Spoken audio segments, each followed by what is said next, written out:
Alhamdulillahirabbil alamin. Wassalatu wassalamu ala asyrafil anbiya'i wal mursalin nabiyyina Muhammadin wa ala alihi wa ashabihi ajma'in. Asyhadu an la ilaha illallah wahdahu la syarikalah wa asyhadu anna Muhammadan abduhu wa rasuluhu la nabiyya ba'dah. Ikhwani fillah rahimani wa rahimakumullah. Kita lanjutkan pada bab baru, yaitu halaman ke-19, At-tawassul wa talabus syafa'ah. Tawasul dan meminta syafaat. Bimada natawassalu ilallah? Pertanyaannya, bimada natawassalu ilallah? Dengan apa kita berwasilah kepada Allah? Wasilah adalah perantara, ya. Sudah kita ketahui kemarin. Wasilah artinya perantara. Dengan apa kita berwasilah kepada Allah? Jawabannya, At-tawassul jaizu wal matlub huwa tawasul yang boleh dan yang dicari, huwa yaitu at-tawassulu bi asma'illahi wa sifatihi. Tawasul atau berwasilah bi asma'illah dengan nama-nama Allah, wa sifatihi dan sifatnya, wal amali as-salih, wal amali salih, dan amal soleh. Jadi tawasul itu ada yang boleh. Kata saya, tawasul itu ada yang boleh, artinya berarti ada yang tidak boleh. Jadi dengan apa kita bertawasul kepada Allah? Berwasilah, memakai perantara kepada Allah. Jawabannya, tawasul itu ada yang boleh dan dicari. Berarti nanti ada yang tidak boleh. Nah, yang dibolehkan dan dicari di sini yaitu tawasul dengan menggunakan nama-nama Allah dan sifat-sifatnya. Jadi Allah Subhanahu wa taala mempunyai nama-nama dan sifat sebagaimana Allah Subhanahu wa taala berfirman, qala Allah taala walillahil asmaul husna fad'uhu biha. Walillahi, dan kepunyaan Allah, atau dan Allah mempunyai al-asma, nama-nama al-husna yang baik, fad'uhu biha, fad'uhu, maka berdoalah kepada Allah Subhanahu wa taala biha, dengan menggunakan nama-nama dan sifat Allah tadi. Jadi di sini Allah Subhanahu wa taala mengkabarkan bahwasanya Allah itu mempunyai nama yang baik, dan dengan namanya itu Allah disifati.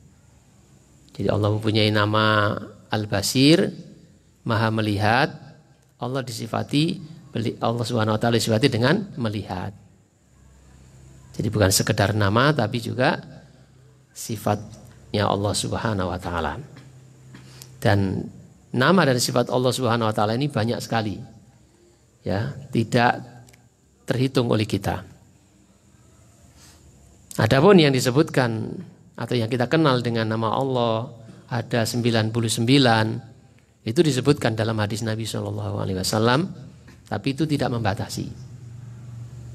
Jadi Allah mempunyai nama-nama yang baik yang berjumlah 99, 100 kurang 1. Siapa saja yang menghafalkannya maka dia akan masuk surga. Artinya menghafalkan di sini tidak sekadar menghafalkan, tapi mengetahui makna-maknanya dan mempraktekkan dalam kehidupannya.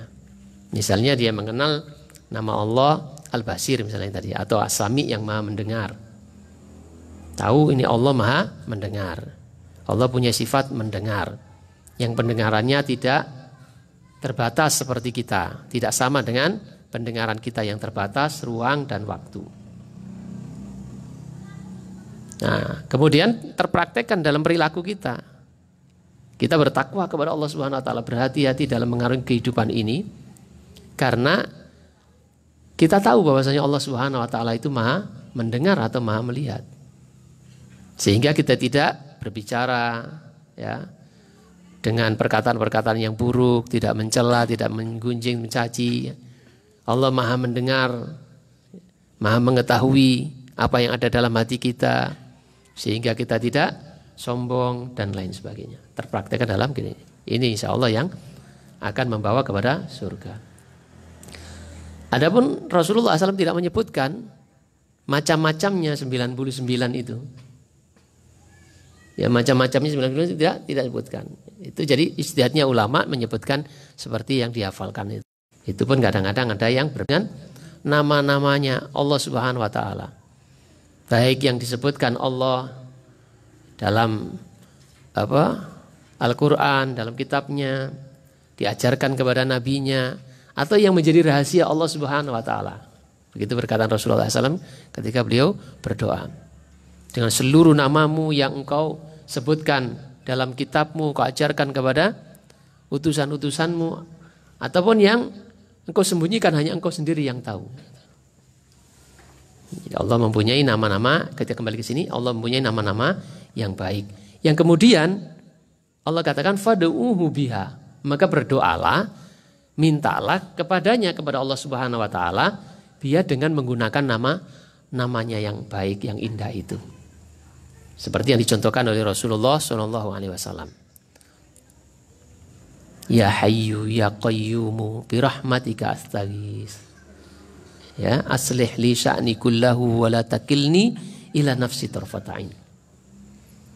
Ya Allah, zat yang maha hidup, yang maha mengatur makhluknya dengan sendirian tanpa bantuan yang lainnya.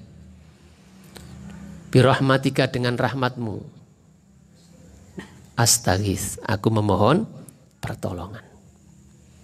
Aslih li sya'ni kullahu, perbaikilah seluruh keadaanku, wala takilni ila nafsi tarfatain, dan jangan kau serahkan urusanku kepadaku sekejap mata pun tanpa pertolongan darimu. Jadi dicontohkan Rasulullah SAW berwasilah, menggunakan wasilah, perantara ketika berdoa kepada Allah Subhanahu wa taala. Nah, fungsi wasilah ini sudah kita ketahui. Wasilah itu perantara. Fungsinya apa? Untuk mendekatkan, kan? Untuk mempercepat. Seperti kita misalnya pergi ke Tuban atau ke Surabaya. Untuk mempercepat sampai di tempat yang kita tuju, maka kita menggunakan wasilah, perantara. Apa itu kendaraan? Bisa sepeda motor, ya, bisa bis dan lain sebagainya. Itu namanya apa? Wasilah. Daripada kita nggak pakai wasilah berjalan lama, kita mau naik ke atas, kita akan kesulitan naik ke atas kendek, kesulitan. Tapi dengan menggunakan wasilah maka akan mudah. Itu fungsinya. Jadi dengan wasilah akan memudahkan doa-doa kita dikabulkan oleh Allah. Mempercepat apa yang kita inginkan, kita butuhkan kepada Allah, itu dikabulkan. Itu fungsi wasilah. Nah, ini termasuk adab kita menggunakan menyebut nama Allah, mengagungkan dengan menyebut nama-namanya agar tujuan apa yang kita inginkan ya berupa dikabulkan oleh Allah Subhanahu wa taala segera mendapatkan pengabulan. Nah, di sini disebutkan dalam ayat ini Allah merintahkan agar kita berdoa dengan menyebut namanya, menggunakan namanya Allah yang indah ini. Ya bisa ya Allah, ya Ghafar, yang maha pengampun, faghfirli, ampunilah aku. Atau ya Ghani, wahai zat yang maha kaya, berikanlah aku kekayaan. Gitu. Jadi menyebut nama-nama yang terkait dengan apa yang kita mintakan. Itu namanya menggunakan wasilah. Jadi poin pertama, dengan apa kita berwasilah kepada Allah? Dengan nama Allah yang baik. Kemudian waqala ta'ala, dan Allah Subhanahu wa taala juga berfirman dalam surat Al-Maidah ayat 35, ya ayyuhalladzina amanu ittaqullaha wabtaghu ilaihil wasilah. Ya ayyuhalladzina amanu, wahai orang-orang yang beriman, ittaqullah, bertakwalah kalian kepada Allah. Wabtaghu ilaihil wasilah, dan carilah wasilah kepada Allah. Wabtaghu, dan carilah oleh kalian semua ilaihi kepada Allah Subhanahu wa taala wasilah, perantara. Tentu yang dimaksud di sini adalah perantara-perantara yang memang dibolehkan. Bukan perantara-perantara yang ini perantara gitu. Kadang-kadang orang beralasan seperti itu. Ini wasilah. Gitu. Allah menyuruh kita berwasilah, gitu, mencari perantara. Lalu kita sembarangan dalam menggunakan wasilah ketika memohon kepada Allah Subhanahu wa taala. Maka ini bisa tidak selamat. Maka kita harus belajar wasilah-wasilah apa yang dibolehkan kita kepada Allah Subhanahu wa taala. Di dalam berdoa, di dalam minta kepada Allah, wasilah apa yang boleh kita pergunakan. Nah, di antaranya adalah dengan disebutkan tadi pada ayat sebelumnya, dengan menggunakan nama-nama dan sifat Allah yang indah itu. Walillahil asmaul husna fad'uhu biha. Dan Allah itu mempunyai nama-nama yang indah, maka berdoalah kepada Allah Subhanahu wa taala dengan menggunakan namanya yang indah itu. Ketika menjelaskan ayat ini, surat Al-Maidah, ya ayyuhalladzina amanu taqullaha wabtaghu ilaihil wasilah. Wahai orang-orang yang beriman, bertakwalah kepada Allah dan carilah wasilah, perantara kepada Allah Subhanahu wa taala. Maknanya yaitu taqarrabu ilaihi bi ta'atihi wal amalu bima yurdihi. Taqarrabu ilallah, mendekat kepada Allah. Kalian mendekat kepada Allah bi ta'atihi, dengan mentaatinya. Wal amalu bima yurdihi, dan beramal dengan yurdihi, yang diridhoinya. Zakarahu Ibnu Katsir naklan an Qatadah. Ibnu Katsir menyebutkan demikian ini naklan an Qatadah, menukil dari ucapan Qatadah terkait dengan ayat min suratil Maidah ini. Terkait dengan ayat dari surat. Jadi tafsirnya disebutkan dalam tafsir Ibnu Katsir, mencuplik perkataan Qatadah. Makna ya ayyuhalladzina amanu wabtaghu ilaihil wasilah. Ya ayyuhalladzina amanu taqullaha wabtaghu ilaihil wasilah. Wahai orang-orang yang beriman, bertakwalah kepada Allah dan carilah perantara kepadanya. Maknanya yaitu mendekatlah kalian kepada Allah Subhanahu wa taala dengan mentaatinya. Ya, dengan mentaatinya artinya dengan melakukan amalan-amalan yang sudah dicontohkan oleh Rasulullah, disabdakan oleh beliau, amalan-amalan ketaatan. Bukan sembarang wasilah. Mendekat kepada Allah Subhanahu wa taala dengan bertapa misalnya. Apa? Mendekatkan diri kepada Allah. Keliru. Mendekatkan diri kepada Allah Subhanahu wa taala dengan meninggalkan dunia. Urusan-urusan dunia ditinggalkan dengan alasan mendekatkan diri kepada Allah. Keliru. Karena Rasulullah Shallallahu alaihi wasallam uswah kita tidaklah mendekatkan diri kepada Allah dengan cara seperti itu. Nah, dulu orang tawaf di Ka'bah itu telanjang. Orang-orang jahiliyah kalau tawaf di Ka'bah itu telanjang. Ya, kita tidak boleh seperti itu. Ya. Kita teruskan. Jadi mendekatlah kalian kepada Allah Subhanahu wa taala dengan mentaatinya dan beramal dengan amalan yang diridhoi olehnya. Kembali lagi kepada Al-Quran dan Sunnah. Kita tahu amalan ini diridhoi oleh Allah atau tidak, maka ukurannya adalah Al-Quran dan Sunnah. Al-Quran dan hadis Nabi SAW. Sehingga bisa keliru kalau kita terjemahkan sendiri seperti 3 orang sahabat Nabi yang mereka datang ke salah satu istri Nabi, bertanya kepada istrinya bagaimana ibadah Nabi. Ketika dijelaskan mereka punya kesimpulan sendiri. Sehingga mereka ada yang mengatakan saya akan puasa terus sepanjang tahun. Yang satunya nggak mau kalah, saya akan sholat malam terus sepanjang malam, panjang tahun. Yang satunya saya nggak mau nikah. repot kabeh untuk mendekatkan diri kepada Allah Subhanahu wa taala, enggak mau nikah. Sekilas ini adalah seperti kebaikan. Apa salahnya orang melakukan ibadah sholat malam, bahkan banyak melakukan sholat malam. Apa salahnya orang berpuasa? Apa salahnya orang tidak menikah dengan alasan untuk beribadah kepada Allah Subhanahu wa taala? Jadi nampak ini adalah sebuah kebaikan. Tapi sesungguhnya ini adalah perkara yang salah.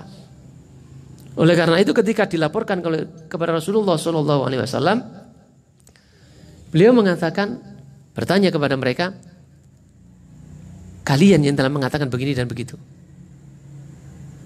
akultum kada wa kada, apa benar kalian mengatakan begini dan begini? Inilah ahsyakum lillahi wa atqakum lahu. Sesungguhnya aku ini adalah orang yang paling takut kepada Allah Subhanahu wa taala dibandingkan kalian. Aku ini adalah orang yang paling bertakwa kepada Allah Subhanahu wa taala dibandingkan kalian. Lakinni asumu wa uftiru. Akan tetapi aku ini berpuasa dan juga tidak berpuasa. Tidak berpuasa terus tiap hari terus. Wa usolli wa arqudu.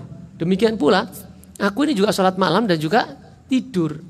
Enggak sepanjang malam sholat malam. Besoknya begitu terus. Tidak begitu. Wa atazawwajun nisa, dan demikian pula aku ini juga menikahi wanita.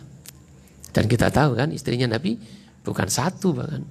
Kalau urusan alasan dengan beribadah kepada Allah Subhanahu wa taala takut repot dengan mereka, tidak tercapai tujuan beribadah kepada Allah Subhanahu wa taala, Rasulullah SAW tentu lebih repot karena istrinya banyak. Tapi Allah menjadikan nilai-nilai ibadah dengan pergaulan kepada istri-istri itu. Jadi jangan disimpulkan sendiri. Inilah pentingnya kita belajar. Kita mengetahui bagaimana Rasulullah SAW, bagaimana ibadahnya, ya, bagaimana beliau mengajarkan kepada para sahabat Nabi. Ikhwani fillah rahimani wa rahimakumullah. Jadi kita di dalam penjelasan Ibnu Katsir ini, makna mencari perantara kepada Allah Subhanahu wa taala itu adalah mendekatlah kalian kepada Allah Subhanahu wa taala dengan amalan ketaatan, dengan mentaatinya dan beramal dengan amal yang diridhoinya. Kita garis bawahi, amal yang diridhoinya adalah amal yang sesuai dengan yang disyariatkan oleh Allah Subhanahu wa taala. Yang dicontohkan, diajarkan oleh Rasulullah SAW. Bukan amal soleh atau amal yang kita anggap ini diridhoi oleh Allah Subhanahu wa taala. Padahal itu berangkat dari perasaan kita saja. Akhwani wa akhwati fillah rahimani wa rahimakumullah, kita teruskan. Sebentar, minum dulu ya. Untuk kerok-kerok.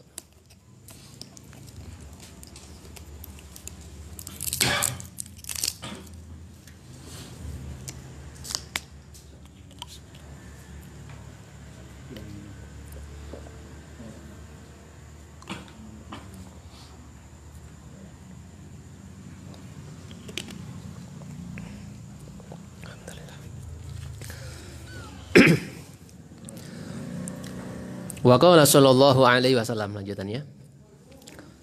Jadi dalil yang lainnya yang dibawakan oleh Syekh untuk menjelaskan wasilah perantara yang boleh dan bisa kita lakukan.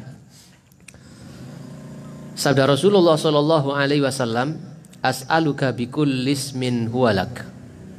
Aku meminta kepadamu ya Allah dengan semua nama yang engkau miliki. As'aluka, aku memohon kepadamu ya Allah, bikulli, dengan semua, ismin, nama, huwa, yang dia laka, milikmu.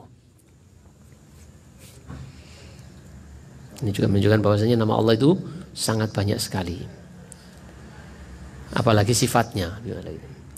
Hadis ini hadis yang sahih, diriwayatkan oleh Imam Ahmad.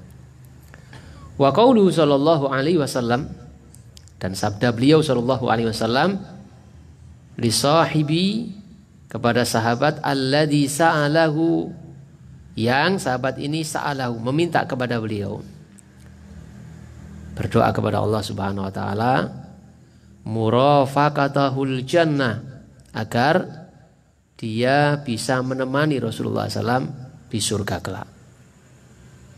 Jadi sahabat ini meminta kepada Rasulullah SAW, ya Rasulullah, mintakanlah kepada Allah Subhanahu Wa Taala agar saya ini bisa menemani engkau menjadi temanmu besok di surga. Sahabat yakin bahwasanya Rasulullah SAW pasti masuk surga. Hanya orang sekarang saja yang nggak yakin kalau Rasulullah SAW nggak masuk surga. Mana ada Rasulullah SAW dijamin masuk surga gitu adanya. Ada tokoh yang mengatakan begitu. Sahabat Nabi tahu betul, yakin betul. Rasulullah SAW itu masuk surga. Dijamin oleh Allah SWT masuk surga. Bagaimana orang nggak dijamin masuk surga kok bisa kasih syafaat? Jadi karena yakinnya maka dia mengatakan, ya Rasulullah, mintalah kepada Allah Subhanahu Wa Taala agar aku ini bisa menemanimu di surga. Ya. Kemudian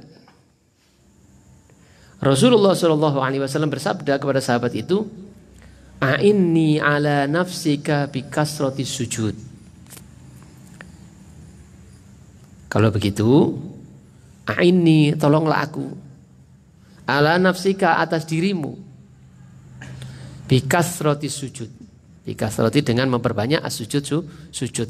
Ini menyebutkan sebagian dari salat. Maksudnya adalah sholat. Dengan disebut bagian dari sholat. Maksudnya adalah, aku kalau begitu tolonglah aku, kau banyak melakukan sholat. Baik sholat wajib maupun sholat sunnah. Jadi jangan dimanai sholat semua, sholat pokoknya sholat gitu. Enggak. Tetap kembali kepada hadis-hadis yang lainnya tentang sholat-sholat yang dicontohkan Rasulullah Shallallahu Alaihi Wasallam. Bukan sholat semau saya, semau gue. Sing penting eling. Wis sholat, wis. Kapan? Semua eling tok cukup kan? Wong sholat itu tujuannya eling bi Allah. Alasannya gitu. Tujuan sholat untuk ingat kepada Allah Subhanahu. Kalau sudah eling ya nggak perlu sholat. Ya alasannya wong sing sholat.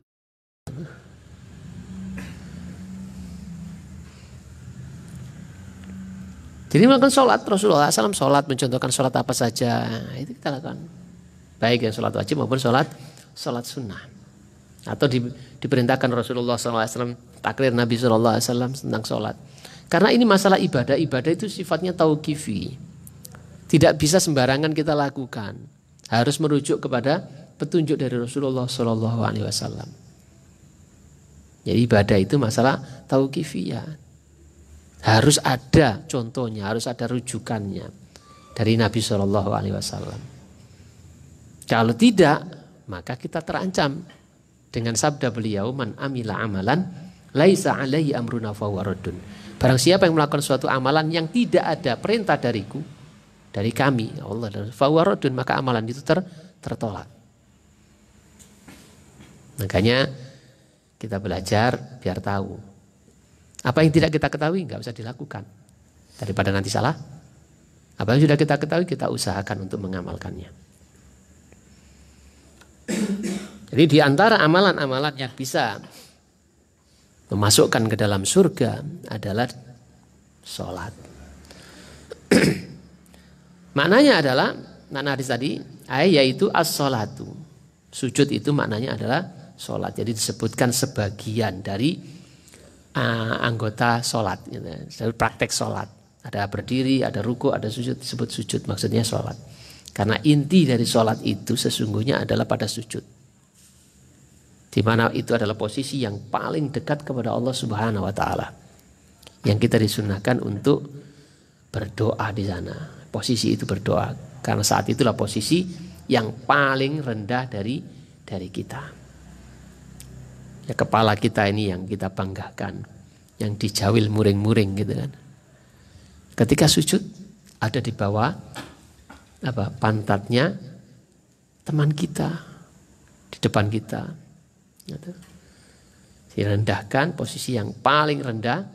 Ya, saat itulah posisi yang kita diberi kepada Allah Subhanahu Wa Taala, maka layak untuk dikabulkan jika kita meminta.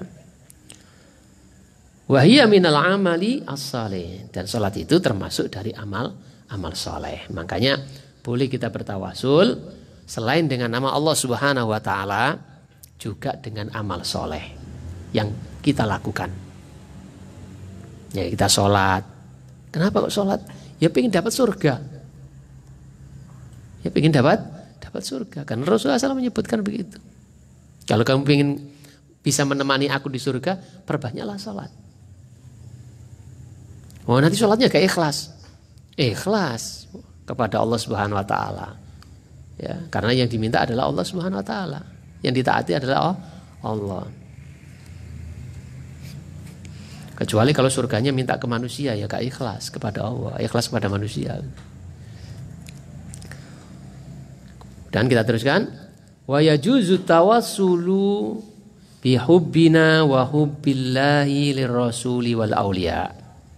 Dan boleh bertawasul dengan kecintaan kita dan cinta Allah kepada Rasulullah dan para wali-wali. Para wali Allah itu adalah orang-orang yang bertakwa dan orang-orang yang beriman.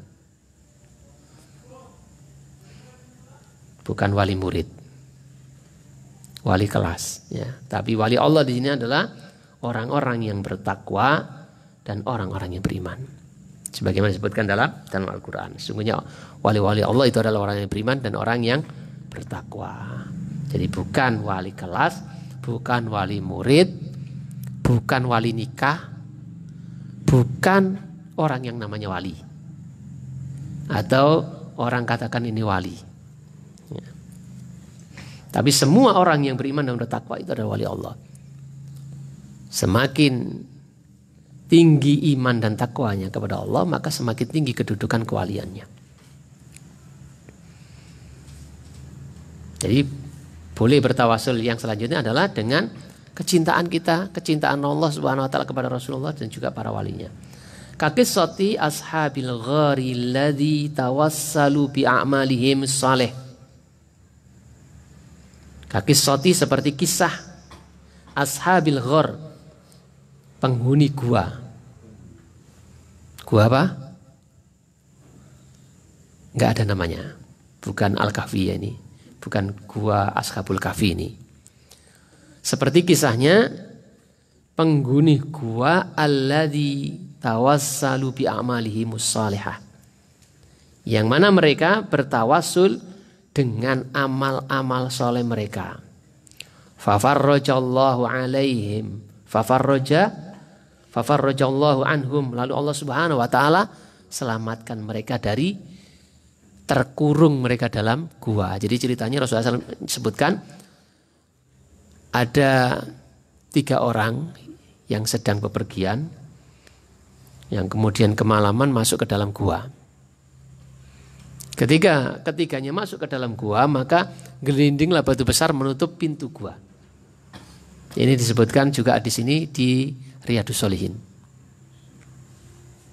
Jadi gelindinglah batu kemudian menutup gua sehingga mereka tidak bisa keluar. Didorong, diusahakan dengan tenaganya tidak bergeser batu besar itu. Akhirnya salah satu dari mereka mengusulkan, ayo kita berdoa kepada Allah Subhanahu wa Ta'ala dengan menggunakan amal-amal yang terbaik yang pernah kita lakukan. Lalu salah satu dari mereka berdoa, ya Allah, ya, dulu saya itu punya orang tua yang duanya sudah sangat tua. Setiap hari saya perahkan susu kambing dan saya berikan kepadanya. Suatu ketika saya terlalu jauh mencari mencari kayu atau mencari apa gitu, sehingga pulangnya agak kemalaman. Seperti biasa saya perahkan susu untuk keduanya, ternyata keduanya sudah tertidur. Lalu aku jaga susu itu jangan sampai diminum oleh anakku dan istriku sebelum mereka meminumnya. Saya tungguin sampai mereka meminumnya dahulu. Kalau memang ini amal yang kau terima ya Allah, maka bukakanlah pintu gua ini. Nah, akhirnya bergeser pintu gua itu. Tapi mereka belum bisa keluar. Lalu orang kedua berdoa, ya Allah, dulu saya itu suka banget dengan anak dari paman saya, tapi cinta ditolak. Dia tidak suka. Suatu ketika keluarganya kepepet, lalu dia datang kepadaku dan meminjam uang.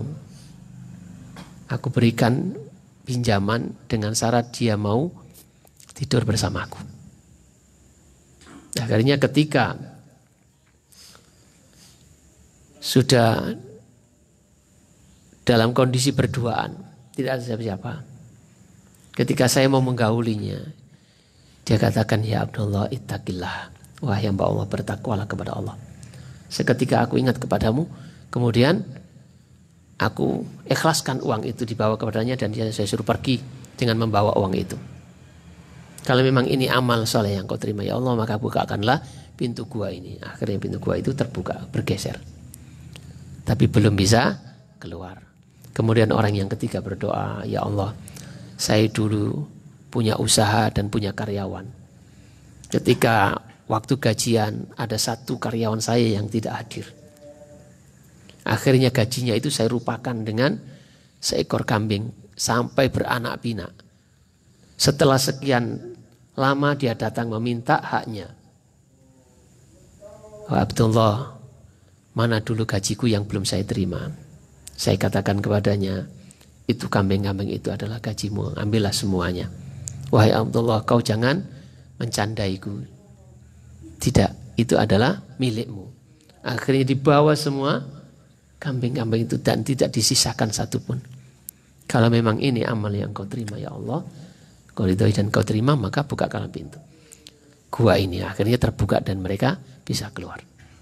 Jadi mereka ini berdoa kepada Allah Subhanahu wa taala, meminta kepada Allah Subhanahu wa taala diselamatkan dari terjebak dalam gua itu dengan menyebutkan amal soleh, ya, dengan amal soleh mereka.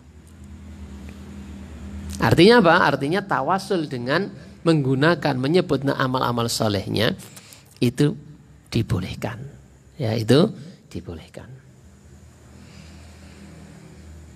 Nah, kemudian yang kedua, at-tawassulul mamnu. Tawasul yang terlarang, yang dilarang. Jadi kata yang pertama ada tawasul yang dibolehkan dan dianjurkan, diamalkan, yaitu dengan menyebut nama-nama Allah, kemudian dengan amal soleh yang dilakukan, baik dengan melakukan amal soleh ataupun dengan menyebutkan amal solehnya itu. Artinya kecintaan, kalau di sini kecintaan kepada Allah. Artinya seperti yang dikisahkan tadi, dia lebih mencintai Allah Subhanahu wa taala dibandingkan mencintai wanita. Dia mencintai Allah Subhanahu wa taala untuk tidak mengambil hak orang lain berupa kambing yang banyak itu daripada kecintaan kepada kambing-kambing yang sudah banyak itu. Demikian pula kecintaan kepada Allah Subhanahu wa taala dibandingkan kepada anak dan istrinya. Karena dia cintanya kepada Allah, dia mengharapkan Allah Subhanahu wa taala, maka dia tungguin susu itu untuk ibunya. Yang memerintahkan, Allah memerintahkan untuk taat dan berbuat baik kepada orang tua. Nah, sekarang at-tawassulul mamnu. Tawasul yang dilarang. Wa huwa du'aul amwat, yaitu berdoa kepada orang-orang yang mati. Atau berdoa kepada benda mati. Ini tawasul yang dilarang. Menggunakan wasilah yang dilarang. Berdoa kepada Allah Subhanahu wa taala dengan meminta kepada si mayit. Wahai Mbah Fulan, nah gitu. Saya minta kepadamu gini supaya kau minta kepada Allah dan seterusnya gitu. Wa talabul hajat minhum. Wa talabul hajati minhum. Dan meminta hajat dari mereka. Jadi tawasul yang dilarang berdoa kepada orang yang sudah mati dan meminta hajat kepada mereka. Makanya di kuburan-kuburan yang diziarah itu ada disebutkan. Yang saya tahu di Sunan Bonang itu disebutkan. larangan meminta kepada kuburan. Dan disebutkan sana hadis Nabi di temboknya. Nggak tahu sekarang masih ada atau tidak. Jangan meminta kepada kuburan. Ya, karena orang bermacam-macam, ada yang faham, ada yang tidak. Kama huwal waqi'ul yaum. Sebagaimana yang terjadi pada hari ini. Ada di zaman-zaman kita ini. Orang minta di ahli kubur. Minta dipenuhi hajatnya di penghuni-penghuni kubur. Wa huwa syirkun akbar. Kata Syekh, ini termasuk syirik besar. Liqaulihi ta'ala, sebagaimana firman Allah Ta'ala, wala tad'u min dunillahi ma la yanfa'uka wa la yadurruk. Fa in fa'alta fa innaka idzan minadh dhalimin. Dalilnya adalah firman Allah Subhanahu wa taala,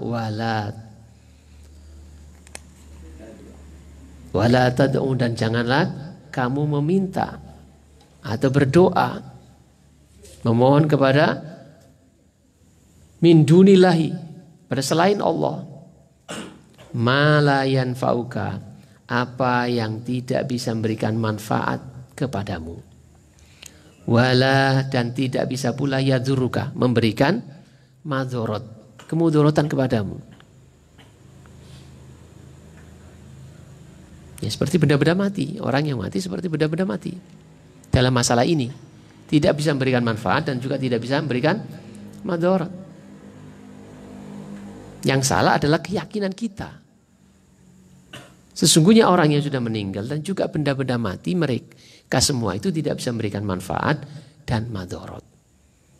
Keyakinan kita yang keliru, menganggap yang mati itu bisa begini, bisa begitu. Seperti keyakinan orang-orang Cina kan, kalau kita lihat film-film kungfu itu, mereka minta kekuatan kepada leluhur-leluhurnya kan. Ya kan? Pernah kita, ya, rohnya kepada leluhur-leluhurnya itu macam-macam. Atau orang-orang kita minta kepada kerisnya itu. Kerisnya itu biasa benda mati biasa, nggak bisa apa-apa. Keyakinan kita yang menganggap keris ini bisa begini dan begitu. Jimat ini bisa begini dan begitu.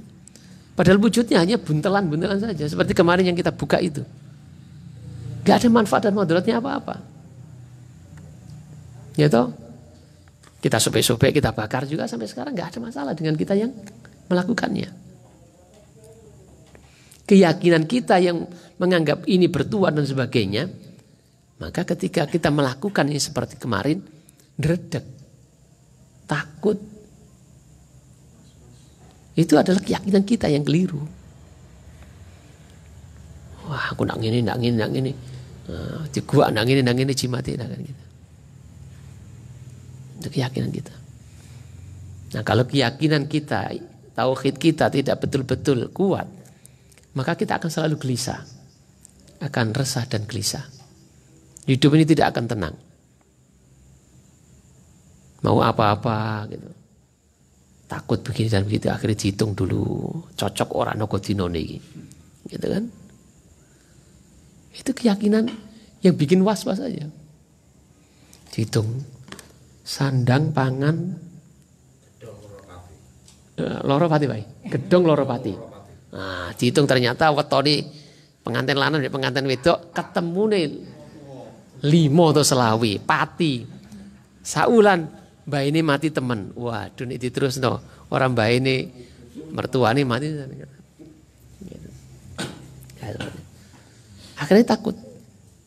Mau ngadakan hajatan di bulan tertentu, takut, seseleolo. Itu anggapan kita gitu. Padahal semua bulan sama saja. Ya semua sama saja. Kita punya uang, ya kita adakan hajatan. Nggak ada uang ya golek dhisik kan. Nah, dihitung-hitung. Mau berangkat miang dihitung, mau ini. Akhirnya ya nggak tenang hidupnya. Nikah dapat orang kiduli Gunung Pegat, nggak repot malah, nggak lewat situ yang lebih dekat, mumet gitu. Ya, dan seterusnya.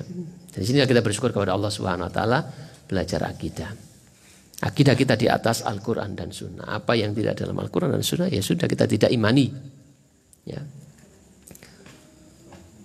Seperti Al-Quran menyebutkan bahwasanya orang-orang yang mati dan benda-benda mati yang lainnya tidak bisa memberikan manfaat dan madarat. Tidak perlu kita meminta kepada mereka, tidak perlu kita mengagungkan mereka. Wala tad'u min dunillahi, dan janganlah kamu meminta atau berdoa kepada selain Allah. Ma la yanfa'uka wa la yadurruka, apa yang tidak bisa memberikan manfaat kepadamu dan juga memberikan madarat kepadamu.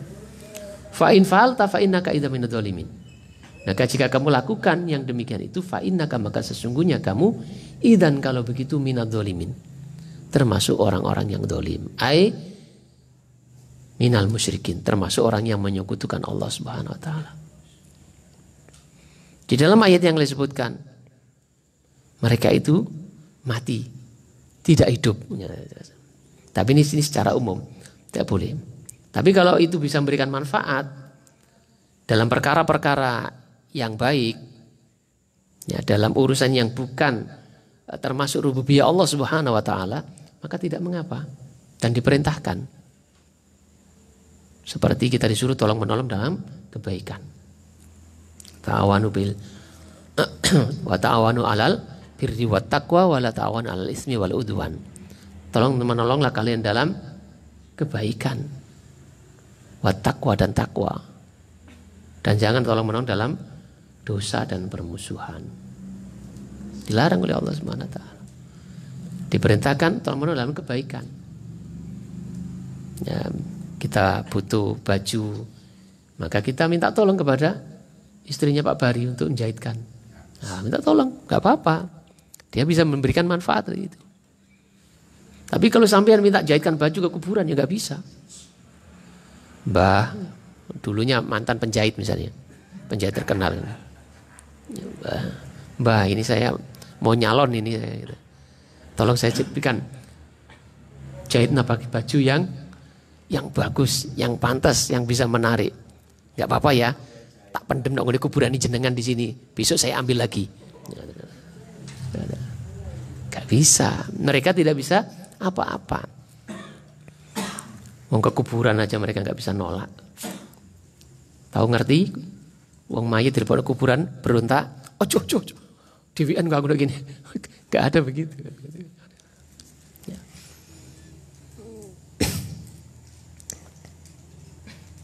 Tidak.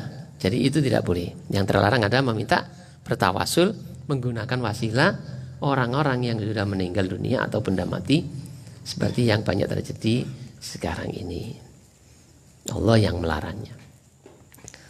Amma tawassulu bijahi Rasul sallallahu alaihi wasallam, adapun tawasul menggunakan wasilah dengan kedudukan Rasulullah sallallahu alaihi wasallam sebagai nabi, kaqaulika, seperti ucapanmu misalnya, ya Rabbi bijahi Muhammadin ishfini, wahai Tuhanku, dengan kedudukan Nabi Shallallahu Alaihi Wasallam, dengan kedudukan Muhammad, sembuhkanlah penyakitku. Ishfini, sembuhkanlah aku. Fahada bid'atun, maka yang seperti ini adalah bid'ah. Gak usah risih dengan kalimat bid'ah ya, karena Rasulullah SAW sendiri yang menyebutkan istilah bid'ah itu. Saya jadi bid'ah. Bid'ah kok Saidi.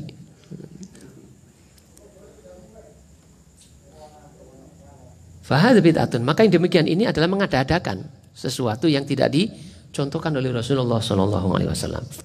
Lianna sahabata la yaf'aluhu, karena sesungguhnya sahabat Nabi tidak melakukannya. Jadi kita tahu kan sahabat Nabi itu muridnya Nabi, kenal betul Nabi SAW. Sak kenal-kenali kita masih kenalan sahabat dengan Nabi. Karena mereka hidup di zaman itu bersama Nabi, ketemu Nabi tiap hari.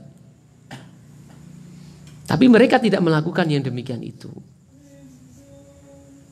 Mereka tidak melakukan, karena itu tidak benar seperti ajaran Nabi Shallallahu Alaihi Wasallam. Wali anna Umar tawassalu bil Abbasi hayyan bidu'aihi. Dan karena sesungguhnya Umar, dan oleh karena itulah sesungguhnya Umar, maksudnya Umar bin Khattab radhiyallahu an, tawassala bil Abbas. Dia bertawasul dengan Abbas. Siapa? pamannya Nabi, Abbas bin Abdul Muthalib. Hayyan yang waktu itu masih hidup, bidu'aihi dengan doanya dia. Jadi ketika kemarau panjang, Umar bin Khattab sebagai penguasa datang ke Abbas yang masih hidup. Meminta kepada Abbas agar berdoa kepada Allah Subhanahu wa taala. Supaya Allah menurunkan hujan. Makanya Umar dalam berdoa, ya Allah, dahulu waktu nabimu masih hidup, kami datang kepadanya memintanya agar berdoa kepadamu agar engkau turunkan hujan kepada kami, dan engkau turunkan hujan. Sekarang nabimu telah tiada. Kami datang kepada paman nabimu supaya berdoa kepadamu agar engkau turunkan hujan. Maka turunkanlah hujan ya Allah. Nah ini Umar datang kepada Abbas yang masih hidup, masih bisa berdoa. Lalu Abbas berdoa, meminta kepada Allah Subhanahu wa taala agar Allah menurunkan hujan. Tidak datang kepada kuburan Nabi atau berdoa kepada Allah Subhanahu wa taala, ya Allah, dengan kedudukan Muhammad sebagai Nabi dan Rasul yang kau cintai, yang paling dekat kepadamu, maka turunkanlah hujan kepada kami. Tidak begitu sahabat Nabi.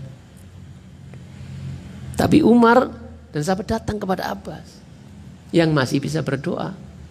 Minta kepada Abbas, bukan minta diturunkan hujan. Abbas gak bisa menurunkan hujan.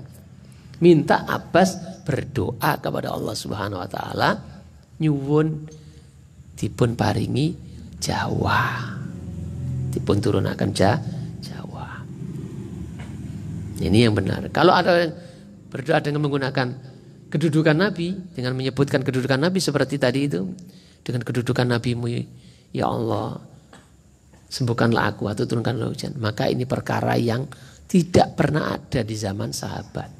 Maka ini dinamakan perkara yang baru, istilahnya bid'ah. Jadi perkara baru dalam agama itu istilahnya bid'ah. Kalau perkara baru dalam urusan dunia tidak masalah. Urusan dunia itu urusan kita, tapi urusan agama harus kembali kepada Allah dan Rasulnya. Karena diturunkan, diutusnya Rasulullah SAW untuk membawa agama ini kepada kita. Tapi urusan dunia Rasulullah SAW tidak mengajarkan urusan dunia. Makanya ketika urusan kurma, ya, Rasulullah itu orang Mekah, sahabat-sahabat Madinah itu bertani kurma. Orang Mekah pekerjaannya dagang, ahlinya dagang sampai ke Sam dan kemana-mana. Orang Mekah, orang Madinah itu petani kurma. Maka Rasulullah SAW nggak ngerti tentang masalah kurma. Kalaupun Rasulullah SAW ngerti, karena wahyu dari Allah. Ketika ditanya bagaimana supaya buahnya lebat ya Rasulullah, Rasulullah SAW jawab saja. Sahabat ngiranya ini wahyu dari Allah Subhanahu wa taala. Ternyata tahun berikutnya malah nggak panen. Mereka datang kepada Rasulullah SAW.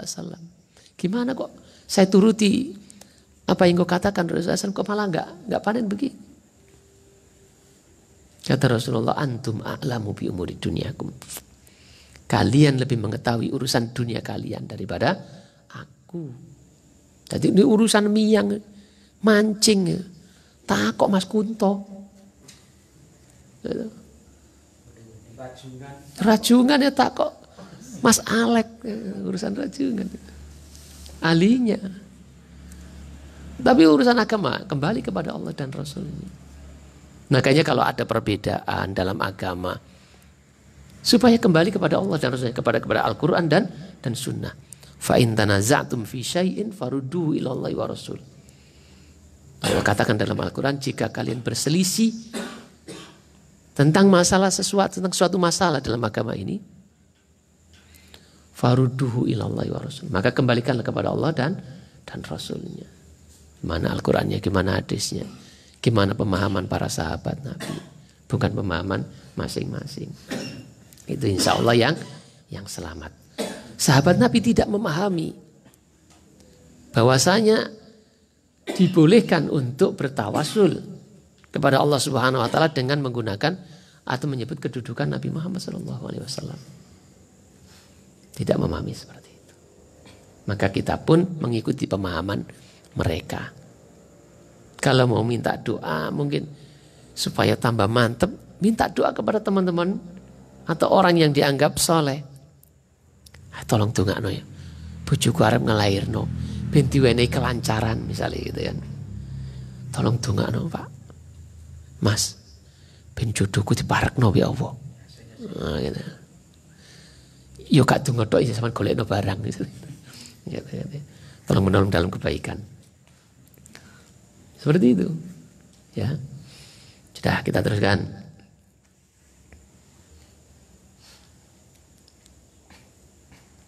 Kondimo. Wali anna Umar tawassalu bil Abbasi hayyan bidu'ai. Oleh karena itu Umar bertawasul dengan doanya Abbas yang masih hidup. Walam yatawassalu bir rasuli ba'da mautihi. Dan beliau tidak bertawasul atau menggunakan wasilah dengan menyebut Rasulullah SAW ba'da mautihi sesudah meninggalnya beliau. Wa hadza tawassulu qad yu'addi lisyirki. Dan tawasul ini qad yu'addi terkadang bisa mengarahkan lisyirki kepada kesyirikan. Memang belum syirik. Masih tatarannya mengada-ada. Tapi ini bisa jatuh kepada perbuatan syirik. Karena mengagungkan orang yang sudah meninggal. Tahu sama sampai dengkek orang ngerti kabul mbek Allah Subhanahu wa taala. Nek gak teko nang kuburan sing kono lho. Api dhewe sing kono. Apian sing kono. Nah, gitu kan. Mantep sing kono. Akhirnya sing kono rame, sing kono sepi. Padahal podo-podo kiai ini misalnya. Gitu kan. Itu mengagungkan. Embo pangaku nek kono sitok penang kok ndonga omahe ra tenang belas. Jare ini bibi bojoku. Bimbing. Oh yo mamu elek kok. Kayak gitu kan. Nek kono adem ono asine masjid kok. Nah, kita teruskan. Jadi ini bisa mengarahkan kepada kesyirikan, bisa menjatuhkan kepada perbuatan syirik kalau terlalu nanti. Wadzalika idza i'taqada, dan demikian itu idza apabila i'taqada dia berkeyakinan annallaha sesungguhnya Allah muhtajun butuh liwasitati basyarin kepada perantara basyarin manusia. Jadi kalau kan ada orang berkeyakinan seperti itu. Sampai niku nek ndonga iku nggih perantara sapa jenenge mbah ini sing matiku, leluhur-leluhurmu misalnya gitu. Nek gak ngono ya sampean gak kabulno. Gitu. Sampean niku sapa kakek dosa ngono kok. Sengane cek ndelokan wong wedok ngono. Gitu. Nah nek iki kiai iki wali iki terkenal iki wali dan sebagainya kan. Orang yang dekat kepada Allah Subhanahu wa taala. Ibarat ngene lho, nek sampean iku teko nang ngene petinggi, mesti nang ngene RT dhisik, ngene RW dhisik, semono uga sampean nang ngene Allah gitu.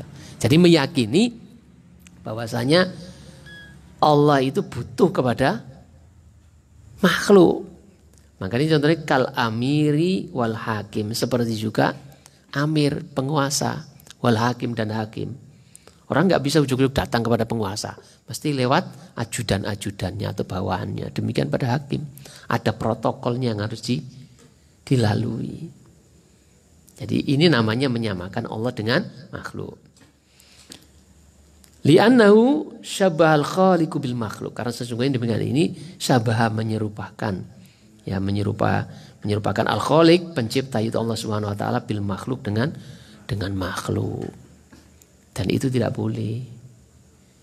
Allah sudah menegaskan laisa kamitslihi syai'un wa huwas samiul basir. Ya, Allah itu tidak ada yang sama sedikit pun dengannya. Dan dia Maha mendengar lagi Maha melihat. Demikian Ikhwani fillah rahimani wa rahimakumullah. Adapun kalimat sesudahnya itu hanya pasaran Syekh wa li ma'rifatil mazid, dan untuk mengetahui lebih dalam atau tambahan dari minat tafasili, dari rincian-rincian wa adillati hadzal maudhu, dan dalil-dalil dari pembahasan ini, yuraja'u risalah at-tawassulu wa ahkamuhu wa anwa'uhu li Syekh Albani. Bisa merujuk kepada risalah atau tulisan Syekh Albani yang berjudul Tawassul dan hukum-hukumnya dan macam-macamnya. Demikian, dan kita tutup dengan doa kafaratul majelis. Subhanakallahumma wa bihamdika asyhadu an la ilaha illa anta astaghfiruka wa atubu ilaik. Assalamualaikum warahmatullahi wabarakatuh.